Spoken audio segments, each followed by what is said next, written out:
2023ஆம் ஆண்டு சிங்கப்பூரில் பிறந்த குழந்தைகளின் எண்ணிக்கை கடந்த 50 ஆண்டுகளில் இல்லாத அளவுக்கு குறைந்துள்ளது. ஜூலை 11ஆம் தேதி வெளியிடப்பட்ட 2023 பிறப்பு மற்றும் இறப்பு பதிவு அறிக்கையின் அடிப்படையில் கடந்த ஆண்டு சிங்கப்பூரில் 33,541 குழந்தைகள் பிறந்துள்ளன. எனினும் 2022ஆம் ஆண்டு பதிவான 35,605 குழந்தைகளை காட்டிலும் அந்த எண்ணிக்கை 5.8 விழுக்காடு குறைவாகும்.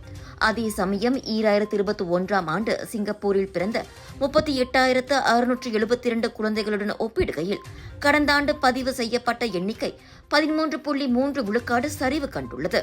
1971ஆம் ஆண்டு சிங்கப்பூரில் 47,088 குழந்தைகள் பிறந்த வேளை அதன் பின்னர் கடந்த 50 ஆண்டுகளில் மிகவும் குறைவான குழந்தைகள் பிறந்த ஆண்டாக 2023ஆம் ஆண்டு கருதப்படுவதாக சிங்கப்பூர் குடிநுழைவு மற்றும் சோதனை சாவடி ஆணையத்தின் அகப்பக்கத்தில் பதிவேற்றம் செய்யப்பட்டுள்ள பிறப்பு மற்றும் இறப்பு புள்ளிவிவரங்கள் குறிப்பிடுகின்றன.